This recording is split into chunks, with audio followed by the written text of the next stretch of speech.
Welcome to the Lean Out Your Business podcast, a show dedicated to helping entrepreneurs accelerate business growth and simplify success. I'm your host, Krista Grasso, and I've been working with businesses for more than 2 decades to help them lean out and optimize what's working while eliminating anything that's not adding value. So if you are ready to get more time back in your day, more profit in your business, and to do business differently, growing and scaling on your terms, let's dive into today's episode. Hello, and welcome to another episode of the Lean Out Your Business podcast. Today, we're going to be talking about your team and specifically about how you can tell if your team members are what I call amplifiers versus detractors. Now, unfortunately, there is no neutral. Your team members are either amplifying you, the team, in the business, or they are detracting from it. And so often we don't realize that people are detracting from our business or detracting from our team culture or even detracting from ourselves until it's a little bit too late. So I wanted to break this down for you today, especially as we're getting ready to round out this year and looking ahead to next year. Many of us are analyzing our current team and making decisions about who we want to hire and how we want to expand or transform what we have going into the new year as part of our planning. And a key piece of that is going to be getting clear on who's adding the most value within your current team, who has the most potential and the most possibility ahead for their role and possible expansion as you move forward in your business, and who really it might be time to move on from or to reimagine what they do and where they do it. So let's start by looking at an amplifier. So you usually know who an amplifier is. Right now, if I were to tell you to look at your favorite people that you've ever worked with in the past, whether outside of your own business or within your own business, and then I ask you to look at your current team members, whether they're employees, whether they're freelancers, whether they're agencies that you're partnered with, whoever it is that you're currently working with, and the people that you've worked with in the past. And I were to say, who is an amplifier for you? Who is it that when you work with them, you feel like it brings out the absolute best in you? They bring out the best in the team and the other people that they work with, and they bring out the best in the company.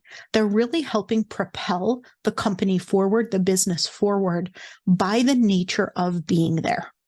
Those are your amplifiers. And you know Annie P. Ruggles, I've had her on the podcast many times before. She is somebody who will always be in my business ecosystem in some way, shape, or form, because Annie and I are major amplifiers for one another. When we are together, we are completely unstoppable and we bring out the magic in the other person. Not only do we each amplify the other one, but together we amplify across the board. It is such a great and incredible relationship that both of us really value, which is why we continue to do things together. It's why we created the Business Refresh to work with clients together. It's why Annie works with a lot of my private clients. It's why Annie coaches people inside the Simplify to Scale Ops Academy program, because we amplify one another. And when we come together, we amplify the results of both of our businesses. Now, I've had other team members that has absolutely been the case as well. That person amplifies me. And amplify is an interesting thing to consider, because when we hear amplify and when we hear somebody who makes you better, sometimes you're thinking, oh, it's the person who likes and loves everything that you do. Maybe it's the yes person who's always willing to do whatever you throw at them. That to me does not necessarily mean amplifier. Sometimes an amplifier is actually what I would call a challenge partner. For those of you who are CEOs that have a right-hand person in your business, a right-hand ops person specifically in your business, sometimes your right-hand person can be so incredibly frustrating because you're off ideating and coming up with all these amazing things that you want to do, and they're the ones that are challenging it and saying, yeah, that's nice and all, but you already committed to do this, and you committed to do this, and we've got to deliver this. And by the way, we've got this on this timeline, so that does not fit right now, right? But that still is amplifying. Sometimes it's almost saving you from yourself in some cases. It's making sure that you're meeting the commitments that you made. It's making sure that you're staying focused on what's most important and not allowing yourself to get distracted by things. Right. So amplification is not necessarily a yes person. It's a person that brings out the absolute best in you, in the team, and in the business. These are the people that you want around you at all points in time. Now, depending on the structure of your team and how big your team is, may influence how much interaction you have with everyone on your team all the time. But that being said, you typically know who all your amplifiers are, because even if you're not directly working with them, you're usually getting overwhelmingly positive feedback from people on them, and you're constantly hearing about how valuable they are and how much better they make things. This is different than how much they get done. It's not about how much people check things off a list and complete things. It's about the impact the person makes for your clients. If they have a direct client relationship, maybe they're doing coaching for you with the client or consulting, or they're delivering services. Maybe they're doing customer support. How impactful is their work? Usually you will hear from clients if somebody is an amplifier when they're working with the rest of the team. Again, you'll usually hear, oh, they were so great to work with. They were so helpful. They really helped me to see this. They really helped me to accomplish this. I wouldn't have been able to do it, or I wouldn't have been able to understand it in this way without them. That's an example of an amplifier. And if you've got a meeting on your calendar and you have a one-on-one with this person, or you've got a small group meeting and this person is going to be there, an amplifier is one you're usually really looking forward to that meeting. You know that good things are going to happen. You know that you're going to leave moving things forward. That is an example of an amplifier. So those are a few ways to tell if someone is an amplifier. Now let's talk about your detractors. One thing that's super important to say about a detractor is not somebody who is a bad person, a bad employee. It's not somebody who is trying to intentionally sabotage you, sabotage the team, sabotage results. Now, there's always exceptions, and sometimes there are people who do fall into those categories. But generally speaking, when I'm talking about detractors, I'm talking about people who are really great people. They might even do their job well, but they are not amplifying the team culture, the team dynamic, the business. They are not amplifying things, and what they're actually doing, either intentionally or often unintentionally, is they are detracting from them. Have you ever hired somebody who's maybe a little bit negative? Maybe they're kind of a glass half empty kind of person. If you've read The Gap in the Gain, it's the person who's perpetually stuck in the gap. And maybe you have the rest of the team who's more gain-based thinkers. It is amazing how quickly it can pull down the entire culture of the team. They may be exceptionally good at what they do. They may be super skilled, but unfortunately, having them there and having them in the role, it actually lowers the overall bar of your team. It changes the culture and the attitude in the way that your team works together. Now, if we go back to your right-hand person example, when we look at you in your role, right? A good right-hand person is someone that you know the two of you together are completely unstoppable. And maybe they challenge you on things sometimes, but you know that that's their role to do it. It might frustrate you in the moment because you just want to go either do the new thing or whatever it is that you're trying to do that they're pushing back on, right? There's that natural challenge partnership, but at the end of the day, you still look forward to the meeting with them. You still know that things are going to be better as a result. That's one example of an amplifier, but a lot of times people hire the wrong person as their right-hand person. They hire somebody into more of an operations role when that person actually isn't super strong in operations, because as a CEO who may be more visionary, you hire someone more similar to yourself instead of somebody who can actually implement on the vision that you have. Or sometimes you hire somebody who is so operationally minded, but they do not have a strategic bone in their body, and no fault of their own. It's just how they're wired or how they've been trained and how they've worked historically. But as a result, they can't actually meet you in the middle. They're not pushing back on you strategically for the betterment of the company. They're just pushing back on you because it doesn't meet the very specific exacting criteria that they expect to see. That's an example where you probably dread going into those meetings. You leave those meetings not only frustrated, but discouraged and kind of angry. It ends up being really different, and it ends up being a detractor. I had somebody on my team who's no longer a part of my team who was a very big detractor. And I kind of always dreaded meetings with this person. And then I would feel bad that I dreaded meetings with this person because I'm somebody who always sees the possibility in people. And I knew how incredibly skilled she was. As a human, I really liked her as a person. And I just kept thinking there must be something I'm missing here. Maybe I need to explain this in a different way. Maybe I need to this. But every time we would meet, I would end up dreading the meeting going in, and I would leave the meeting completely spinning out. I would be spinning out on something that I was previously confident and clear on. And all of a sudden I'd leave with all these doubts and all this frustration. I left every meeting feeling somehow either angry, frustrated, confused, all things that I felt totally different going into the meeting. This person was a master at hitting all the right buttons that spun me out and really took me off course. The thing is, they didn't do it on purpose. They weren't trying to be a detractor. Most detractors are not trying to be detractors. It's just that you have somebody, for whatever reason, who is not the right fit for the role within the culture of your specific business. And that was the case with this person. Great person, skilled, capable, but for whatever reason, in my company, she was a major detractor. And after we both agreed that it wasn't a good fit and that she wasn't going to remain in that particular role, the interesting thing is I heard from so many other people, from team members, from clients, just how much of a detractor they thought she was. But nobody told me when she was here. And they didn't tell me when she was here because they liked her as a person. They genuinely liked her as a person. They knew that she was a part of the team. They didn't want to upset me. So they didn't say anything because they didn't want anything to get back to her.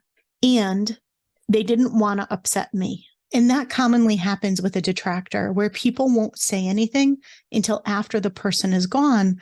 Whereas when you have an amplifier, people can't wait to say something.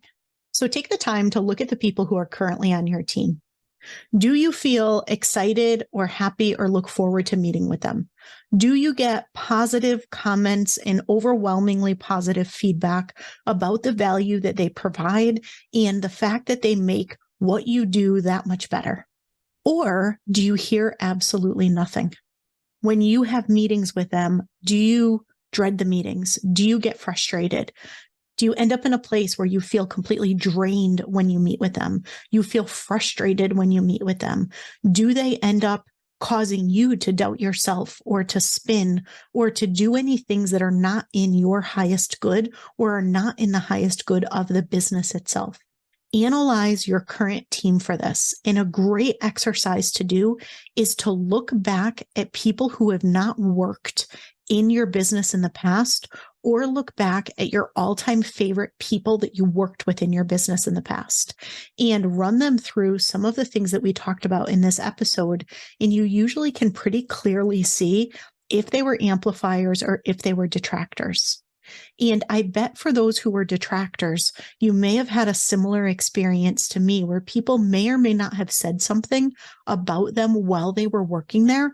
But as soon as they were gone, people were more than willing to share their experiences or the things that the person said or did or didn't say or didn't do that made them think that they were a detractor and ultimately not the right fit for you to be moving your business forward. So a few things I want to re-emphasize. A detractor is not a sabotager. They are not a bad person.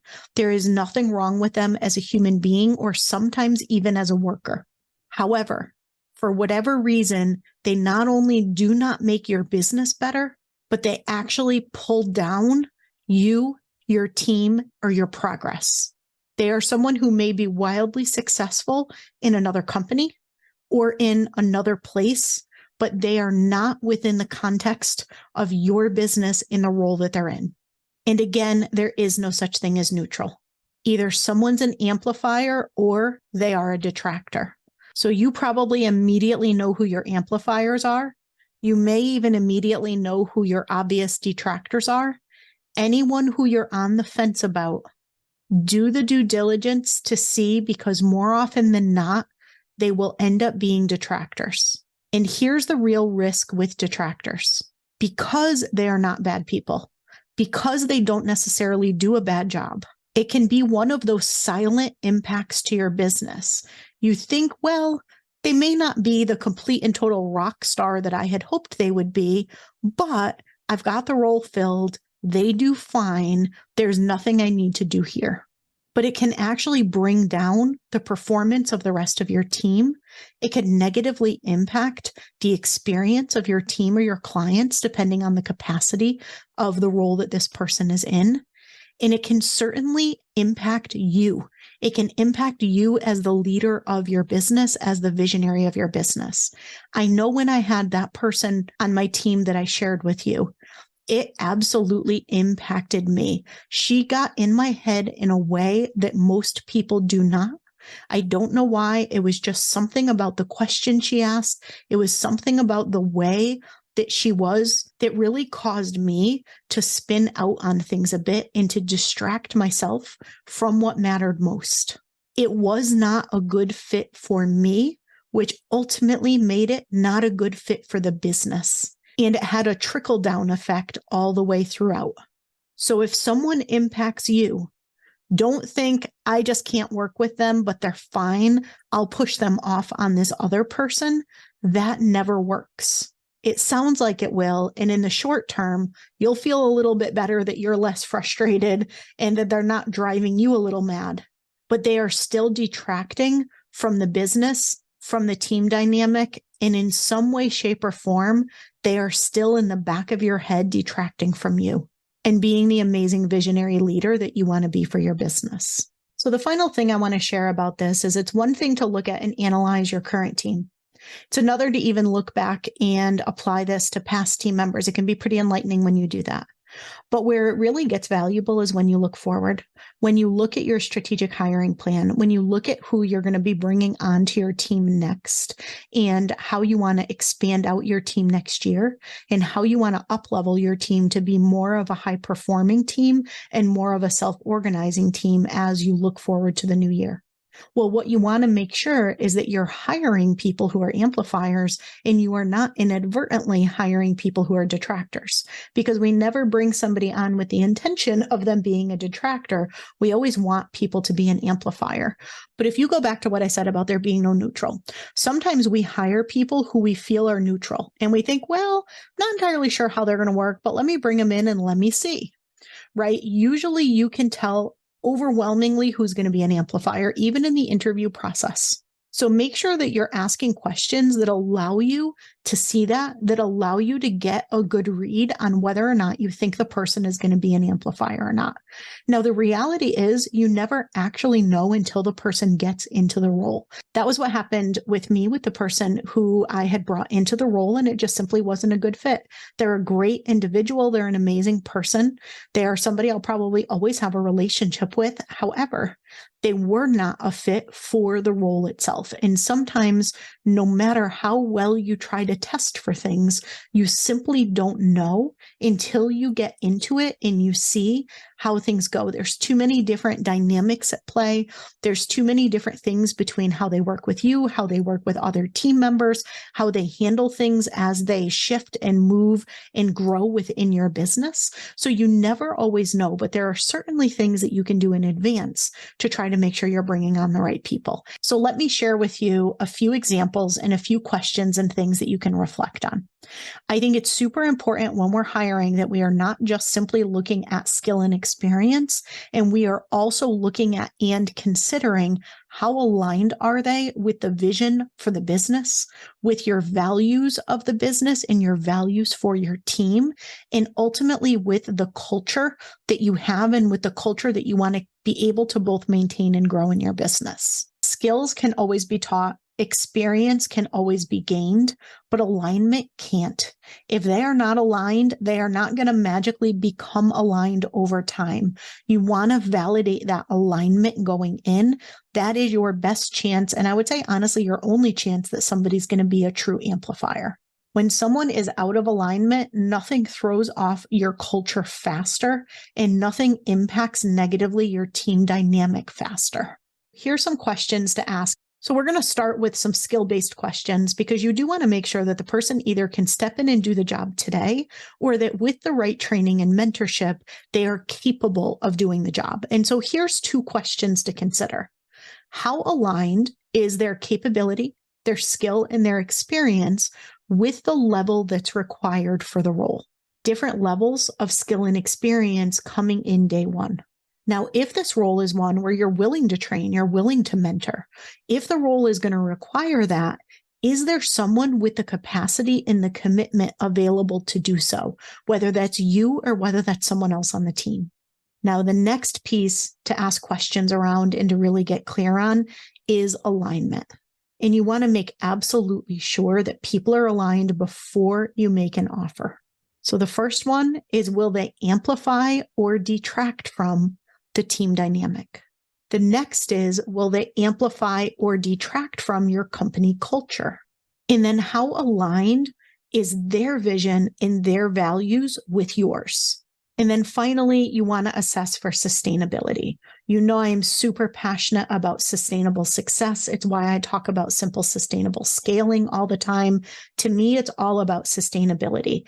And it's very expensive from a cost perspective, as well as from a time and energy perspective to bring someone into your team. So you do want to be thinking about sustainability when you're making those hire decisions. So here's a couple questions to consider. 1, does the role that you're hiring them for align to their zone of genius, their strengths, and their passions?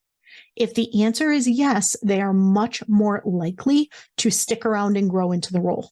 If the answer is, they're desperate and they just need a job and they're willing to say yes to and take on anything right now, the likelihood that they are going to stay or be an amplifier, not very high. And the next one to test for and to ask questions to get clear on is, are they all in? And do they want to be an integrated part of your business? Or are they just taking a job and the reality is they're going to leave as soon as a better opportunity comes along? You don't always know exactly what the future holds. And no matter how good you are at the interviewing process, no matter how great you are at making hiring decisions, there's so many things that shift and that change, and you never truly know until you get somebody into the role. But it is absolutely important to be trying to assess these things in advance. So many things for you to think about related to team today. 1, looking at your current team, are they amplifiers or detractors? And 2, as you're looking at your next level strategic hires and you're looking to build out the team that is going to take you to where you want to take your business next year and beyond, are you asking the right questions and checking for the right things? So you are building out that high-performing lean dream team, and you are making sure that you are bringing in people who are amplifiers and not inadvertently bringing in people who are going to be detractors. Now, as always, if you want help with any of this, Simplify to Scale Ops Academy is absolutely where it's at. One of the core things we focus on that is building out your lean dream team and making sure that you have a high-performing and self-organized team that allows you to get out of the day-to-day operations and that ensures everything is not dependent on you. So if you'd like to learn more, head over to leanoutmethod.com/ops, OPS, to learn all about what's included, see if it's a fit, or you can always put time on my calendar at leanoutmethod.com/consult, and let's chat if you have questions related to your team or really making sure that you have that ecosystem and foundation in place to be able to scale in a simple, sustainable way. I hope this was really helpful for you with your team. I will see you again next week. Thanks so much for tuning in to this week's episode. If you have not yet taken our scalability assessment, I invite you to head to leanoutmethod.com/assessment and take our interactive assessment that's going to help you look at how simple, how sustainable, and how scalable your business currently is. It includes personalized recommendations of where to focus next to get your time back, to increase your impact, increase your profits, and ultimately step into your rich, fulfilled life. And finally, we'd love to see you inside our signature program, Simplify to Scale. You can head to leanoutmethod.com/ops to find all of the details on how we can help you up-level your operations and get out of the day-to-day of your business.